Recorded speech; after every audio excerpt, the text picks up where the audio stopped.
Is the funeral over yet? If so, hurry back here.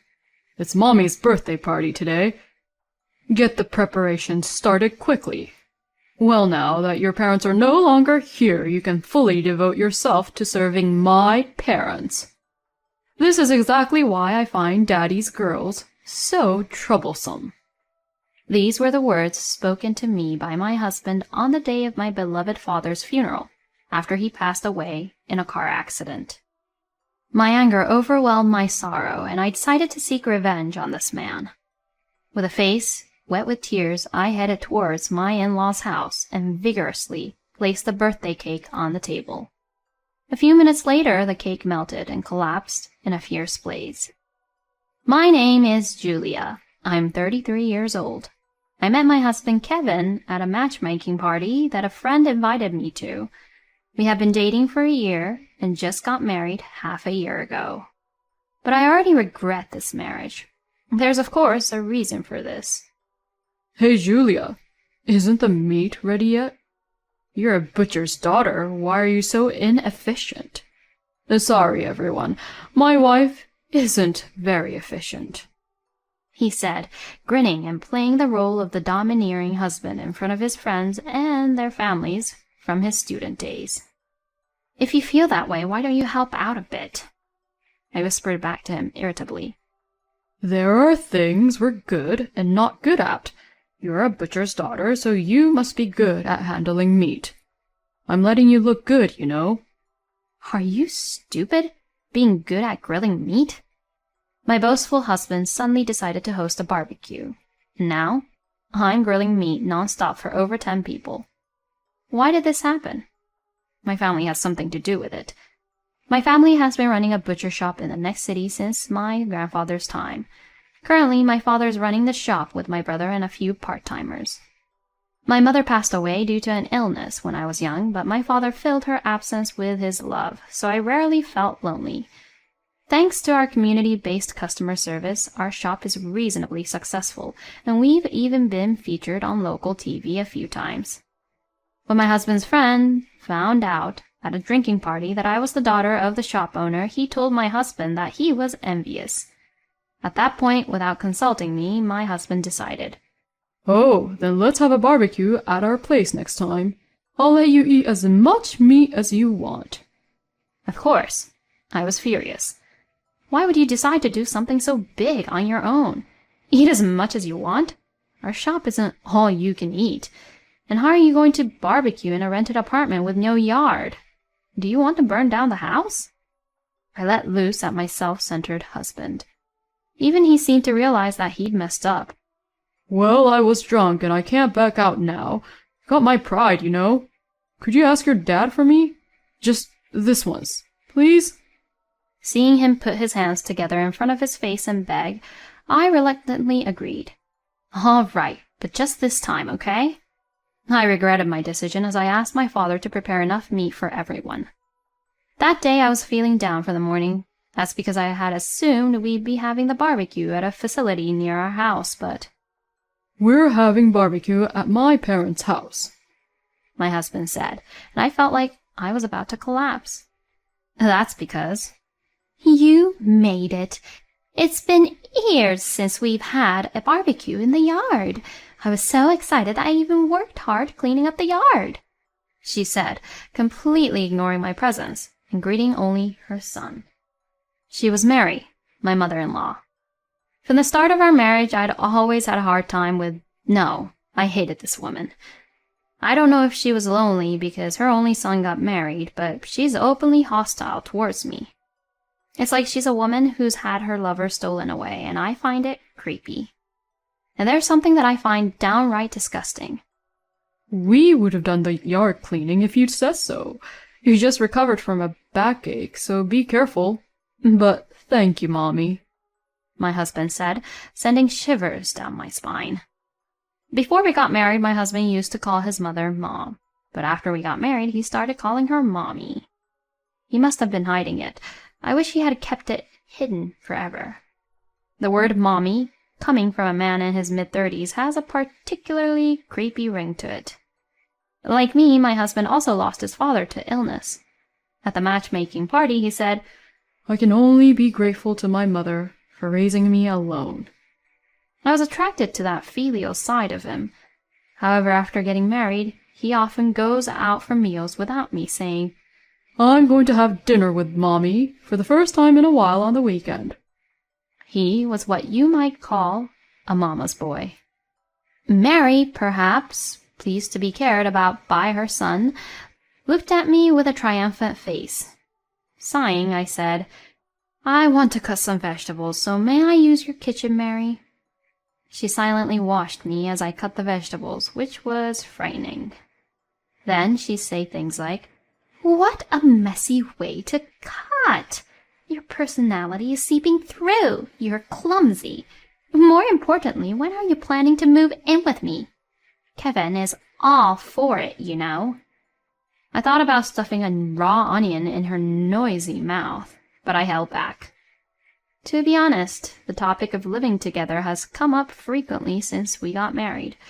If she was a kind person, I wouldn't have any complaints. But a son who loves his mom and a son who calls her mommy? Nuh-uh. There was no way I could imagine living happily together. One of the part-timers quit. It's hard to find a replacement, and it's far from here, so it might be a bit difficult. I keep gently refusing. By the way, none of the part-timers have quit. In fact, they're all experts who've been there for over 5 years. As I was deflecting my grumbling mother-in-law next to me, my husband's friends started to gather. Amid the clamor, the barbecue began, and I kept grilling meat and vegetables diligently. Come on, Julia. Hurry up and grill the meat, he commanded. Even his friends were more considerate, saying, Hey, Kev, you should take over for a bit. Julia hasn't eaten anything since we started. Actually, I'll take over. The meat is really delicious. Thank you. My dad would be happy. I responded with a smile, but my husband was glaring at me. In the end, I only got to eat a few pieces of meat and spent the rest of the time sweating and grilling non-stop. I asked Kevin to switch with me several times, but he'd say things that made no sense, like, You're better at it, so you do it. With the matter of Mary and now this, my anger was on the brink of peaking. Several hours later, as we were tidying up, my husband said, Hey, Julia, what was up with you today? Don't flirt with my friends. What? As far as I was concerned, I was simply being polite and friendly to them. However, it seemed he didn't like me being all smiles. With my silent response to his ridiculous comment, Mary, grinning, said, She's a butcher's daughter, after all. She must be a carnivore. Kevin, be careful. You can always come back to your mommy if things get tough. My patience reached its limit with my husband, who didn't even try to defend me. I slammed the trash bag I was holding onto the floor and said, I'm going home. If your mommy is so important to you, you can stay here forever. And with a glowering look, I headed briskly towards the car. I collected some of my belongings at home and headed straight to my parents' house. I received several calls from my husband, but naturally I was not in the mood to talk, and ignored them all. My father and brother were surprised to see me suddenly return home, but my father was pleased. It's been a while since I've had your cooking, Julia. He didn't ask for any details. I complained to the part-time workers at our family's shop about my husband and mother-in-law, and they agreed with me, saying things like, That's enough to warrant a divorce. It's creepy for a grown man to call his mother mommy. After spending about a week in this manner, even my dad said, Julia, you can come back here for good, you know. Being divorced isn't unusual these days. Just follow the path that makes you happy. I can also go to that house with you if you want me to. He's always been good like this. At this point, I no longer had any feelings of love for Kevin, and I was almost certain I wanted a divorce. Despite me returning to my parents' house, he hadn't visited me, and had only been sending condescending messages like, You should cool down and come back soon. Even if we chose to reconcile, the outcome was obvious. I doubt there's anyone in this world who could get along with Mary. Our shop was thriving as usual, and I was able to forget about the unpleasant things while working. I'm going to take a little break.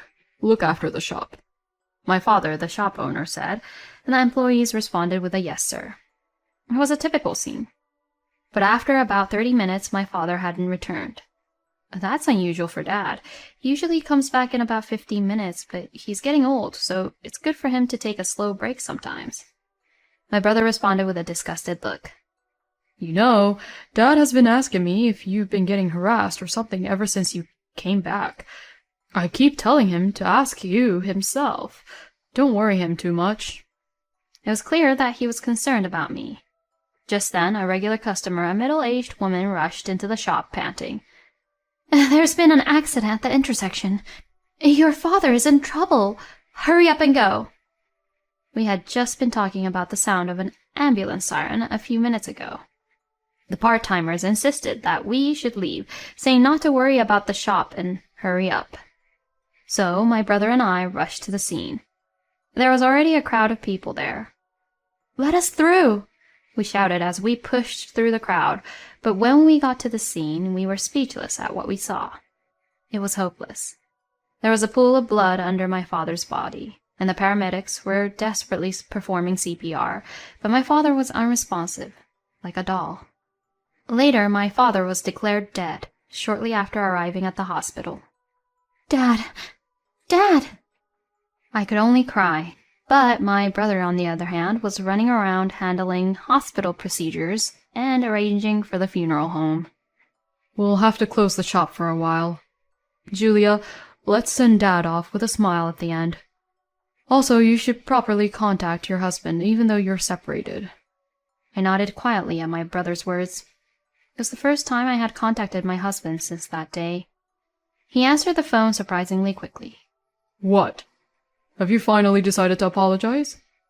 His attitude pissed me off, but I said, "My father had an accident and passed away. I'll give you the address of the funeral home, and the time is—" "Wait a minute. What are you saying all of a sudden? Is it true that your father died?" I could tell that my husband was shaken by my sudden news, but I said, "Do you think I would joke about something like this? Please tell your mother. Also, I have something I want to discuss with you after the funeral. Now I have to handle some things, so I'll hang up." I sent him the address of the funeral home in a message, and then started rushing around. However, after that, there was no contact from my husband, and he did not appear at the wake.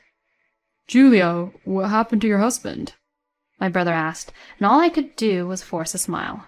I couldn't get through on the phone, and he didn't respond to my messages. I reluctantly contacted Mary, but to my surprise, she had blocked my number. In the end, I couldn't reach Kevin on the morning of the funeral. "What's going on with your husband, Julia? He wasn't at the wake either," a relative asked. "Well, it seems his mother isn't feeling well, and he's taking care of her." I lied on the spot, but got scolded. "No matter how unwell she is, it's not like she's in the hospital or needs caregiving, right? It's absurd to not attend the funeral when your wife's father has passed away." I could only apologize. They were absolutely right. I don't know anyone who lacks common sense as much as him, myself. This is ridiculous. Unbelievable. Just when the funeral was about to start, I noticed my phone on silent mode vibrating. It was a call from Kevin. "I have to take this call. I'll be right back."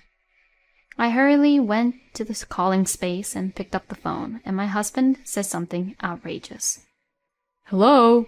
Is the funeral over yet? If so, hurry back here. It's Mommy's birthday party today. Get the preparations started quickly. Well, now that your parents are no longer here, you can fully devote yourself to serving my parents. This is exactly why I find Daddy's girls so troublesome."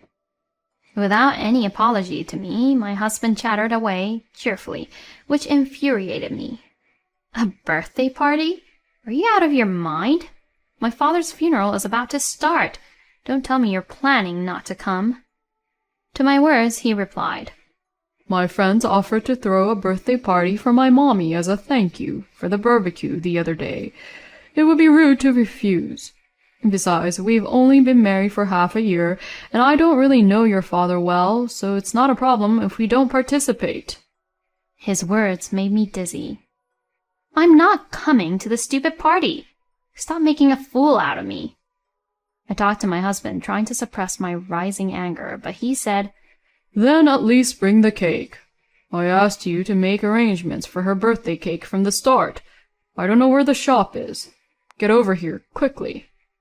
Indeed, I had been asked to reserve Mary's birthday cake a month ago. Basically, this idiotic husband was telling me who was about to start my husband's funeral to bring the cake now. I won't forgive this. This is outrageous. A few hours later, I was standing in front of my in-laws' house. There were loud voices coming from the garden. Sorry for the wait. It was noisy, but it went quiet when I appeared. "Julia, how long were you planning to keep us waiting? You really are an unpleasant wife." My husband laughed, but none of his friends were laughing. "Julia, that outfit." It's no wonder they were shocked. I was standing there in a morning dress. My face was messy from tears. Today was my father's funeral. The burial just finished, and I rushed over. Kevin was being annoying about bringing the birthday cake for his mother quickly. I laughed weakly. "What? Your father's funeral? Hold on a sec. Kevin didn't tell us anything about that. We only heard that you will be a bit late because of some matters. And Kevin, what the hell are you doing here?" My husband, who was being interrogated by his friend, said, "Well, because everyone kindly held a birthday party for my mom." His words were interrupted by, "Wait, what's this about a birthday party? Today we decided to gather to thank your wife for the barbecue the other day. How did it turn into celebrating your mother's birthday?" Faced with the unexpected truth, Kevin and Mary, sitting behind him, turned red. What a couple of fools. "Well, but—" Unable to think of any excuse, his words and voice became fewer and smaller until they couldn't be heard. "I thought so at the barbecue too, but isn't your attitude towards your wife too harsh? I've never heard of anyone prioritizing their mother's birthday over attending their wife's father's funeral. Are you crazy? And you too, ma'am." The gazes directed at my husband shifted to my mother-in-law, and the two of them shrank considerably. "We're leaving. Julia, we'll come again later to pay our respects to your father." The friends patted on my shoulder, and I smiled weakly. In the silent garden, Kevin said, "Did you enjoy embarrassing me in front of my friends, you fool? Apologize to me right now." Following his lead, Mary chimed in. "That's right. Apologize to Kevin. Make sure you clear up the misunderstanding with our friends. Can't believe I got such a ridiculous woman for a daughter-in-law." I stared silently at the two of them, glaring at me with their faces red. I placed the birthday cake that I was holding on the table without a word. That's right. I've been thinking the same thing, that I married into such an outrageous family. But that ends today. I'm not patient enough to keep playing family with insane people. As I spoke in a calm tone, I stuck candles one by one into the cake. "Hey!" Their faces turned stiff. Not surprising. I had prepared enough candles for her age. By the way, it was 63. "Okay, it's ready. I guess this will do for lighting up the candles." All the candles that were stuffed on top of the cake caught fire from the lighter I held, creating a roaring flame. The surroundings had gotten quite dim. It looked like a small campfire. The cake began to melt from the intense heat and crumbled right in front of Mary. "You can blow them out now. It's funny how an old woman like you is still celebrating her birthday. It's not like you're loved enough to be celebrated." I said this and gave a snort. "Are you crazy?" Kevin hurriedly poured a bucket of water on the cake. The water bounced back on the table, completely soaking her upper body. "Sorry, Mommy." I don't know if it was anger towards me or embarrassment, but Mary, her body shivering, said, "Get out!" With that, I said, "I was planning to leave without you telling me to. This is the last time I'll see you. Hey, Kevin, why don't you marry your mom, you sick mama's boy?" I thrust the divorce papers I had prepared into my husband's chest, and then I left my in-laws' house. A few days later, several of my ex-husband's friends came to visit my parents' house. They lit incense from my father's altar and spoke lightly of Kevin. Despite what had happened, my ex showed no signs of remorse. His friends were flabbergasted and apparently no longer in contact with him. He was so hated that he was blocked on all social media platforms, and I couldn't help but laugh at his misfortune. That day we were shouting so loudly that the neighbors could clearly hear our conversation. As you might expect, he was getting the cold shoulder from them. He seemed to be participating in matchmaking parties without learning his lesson and was banned from multiple venues because he kept trying to attend with his mother, who said, "I'll make sure to screen her properly." Kevin, who was abandoned by his friends, finally seemed to realize how crazy his mother was. He came to the shop unannounced. "Julia, I was wrong. Won't you give me another chance?" Instead of me, who was ignoring him, the part-time ladies told him, "Sir, if you continue to disrupt our business, we will call the police." My ex must have been also very scared of my older brother, a former judo club captain, who threatened him with, "How dare you show up here? Leave in 10 seconds or else." He never showed his face again. Since then, I've returned to my family home and have been working hard every day with my brother and all the staff. When things settled down a bit, my brother told me, "Our dad, you know, he jumped out to shield a kid who ran onto the road, and that's when he had the accident. He was such a hero." My brother, who had been largely stoic and didn't even shed a tear at the funeral, cried for the first time. I couldn't stop my tears seeing that, and we both sobbed in front of my father's altar. I swore to protect this shop that my grandfather and father left us, because I believe that's the best way I can honor them going forward.